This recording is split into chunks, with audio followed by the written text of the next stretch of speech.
What's up guys, welcome back to my Hypermotard. So what I'm going to do today is I'm going to adjust my chain. I got a little trick that I think you guys might like, so let's get to it. Let's do this. So the things you're really going to need are obviously the chain spanner. This is you can get this. This is a Podium Racing. I think I got this on eBay. Pretty sure I did, and I'm going to find it and I'll put the link up for you guys.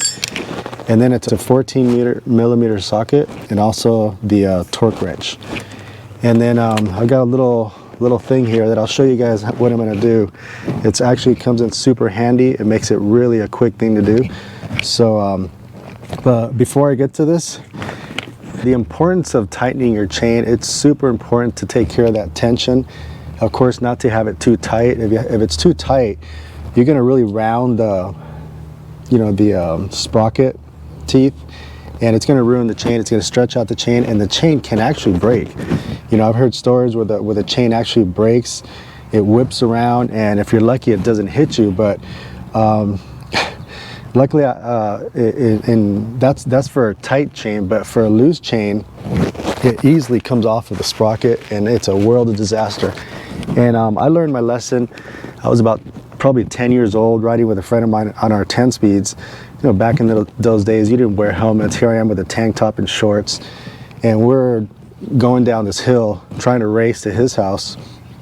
And all of a sudden, I just feel the back end kick, and I high-sided. I don't know how many feet I flew, but I ended up basically wedged underneath a parked car.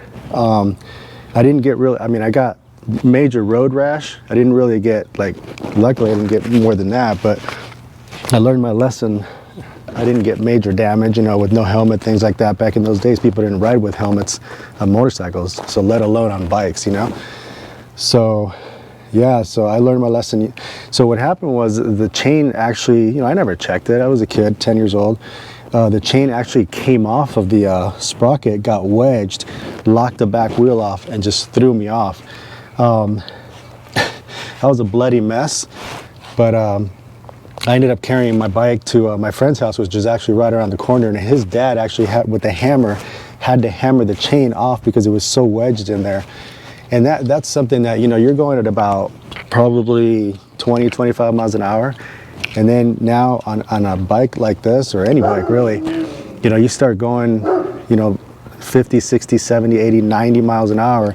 If that thing were to happen on this bike, it's a world of disaster, man. You're in big trouble. So I'm a little anal when it comes to the tension of this chain. I check it regularly, and you know, I used to ride with a guy on a dirt bike back when I was like 14, 15 years old.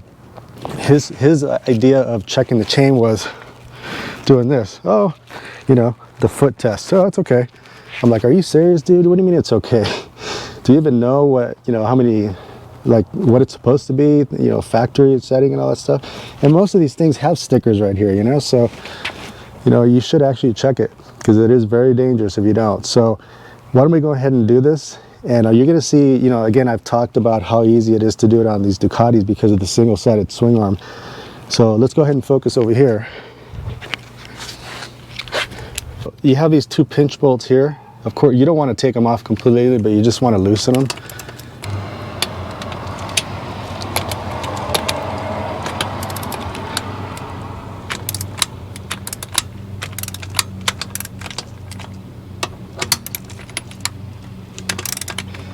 And one of the things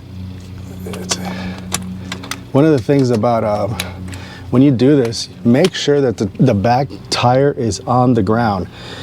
Like the picture above that I'm going to put up there shows you, if you have a load, which is, you know, with the tire down on the floor, it actually brings the tire back a little bit, so it puts more tension on the chain. If you take the load off, like put it on a stand, for example, it actually does go forward, so it puts less tension on the chain. So if you tighten it with the, if you tighten the chain with the bike on the stand, what's going to happen is when you put it back on the ground and you sit on it, it's going to be a lot tighter than you really want it. So basically, once you do this, again, you don't take them all the way off. You just loosen it. And then you take this chain spanner and see these teeth here? If I put it here, and I pull back on it, it actually brings the back wheel toward me back here. If I do it this way and I pull it forward, it pushes that tire forward. That's how easy it is to do these Ducatis. It's pretty cool, man. And let me show you, if you want to come around here. So I came up with this. So one of the things I hated doing is, you know, you should measure from here with a tape measure, and you get 2.8 inches. One of the things I didn't like is using the tape measure because it's kind of hard to figure out exactly where you're at, depending on where your head is and the angle of the way you're looking at it. You know, one hand up here, tape measure keeps sliding around. I don't know, I thought it was just kind of a pain in the butt. So with this, I came up with this. Just a piece of cardboard. And, you know, obviously the swing arm goes here. I put this black part here just to make sure that I knew that it was going to be on this side. And then, of course, the 2.8 inches. If I see the chain, the notches, the pins, right within the window, I know I'm exactly at 2.8 inches. There's no guessing. There's no up and down. I mean, it's just very simple. And then, of course, you know, I put the torque specs for the bolts so that I don't have to keep looking them up. Pretty easy. So basically the way it works, once I adjust the chain back and forth, I always do this. Just make sure you hit it a couple times. If you look at this little notch here, these pins should be right within that window. Perfect. You see that window right there and that notch? That's perfect, right? So that's exactly why I made this. Instead of measuring, super easy to make. You can make it out of a piece of cardboard or whatever. And, you know, like I said, I check it regularly.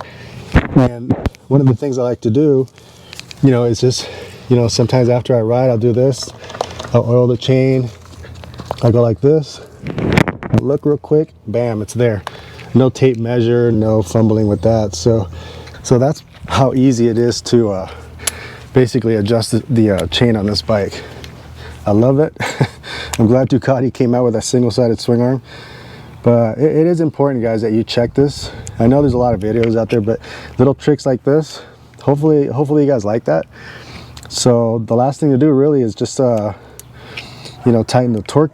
And again, it's at 22 pounds. So that's one of the things I like to do there, is I like to put it so I don't have to be, there's so many different torques on this bike that I don't want to be looking, you know, in the manual and all that stuff. It's just time consuming, so I just do it this way.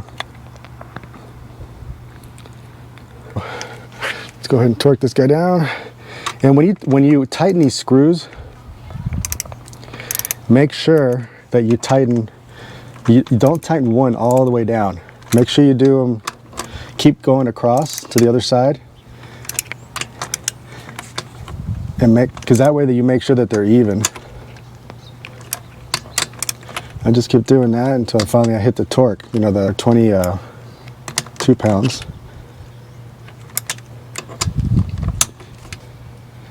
You know, when I used to do this on all my other bikes, you know, having a double-sided swing arm, you know, you have to match those little grooves, and it's really hard to get that, you know, to where it's supposed to be.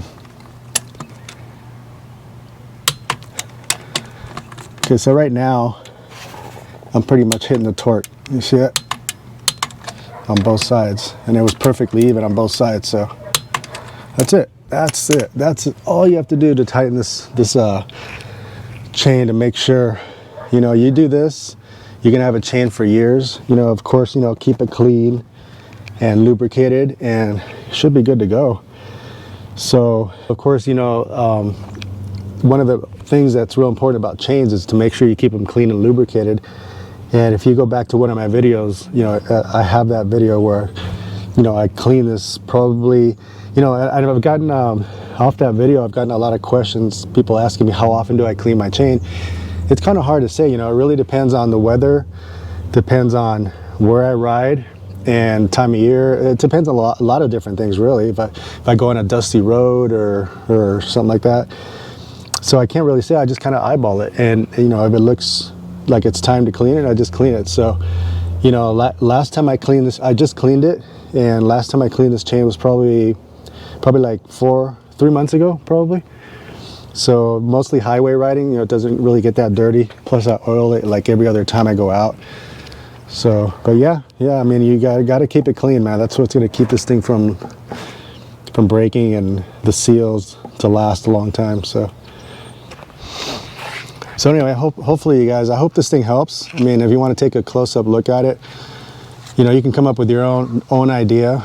Like I said, this is just to remind me on which side of that black chain guard it is, because at the beginning when I started measuring with the tape, I was going on the other side. I'm like, why is it so off? And then I realized, oh man, I'm on the wrong side. So I put this just as a reminder for me.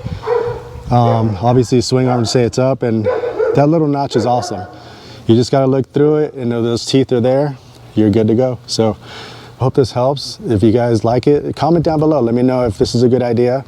If you guys have a better idea, I don't know, the tape measure to me is just kind of a little, you never get the exact with that. So this I know is going to be right on. So anyway, thanks guys, subscribe, tell your friends, and see you next time.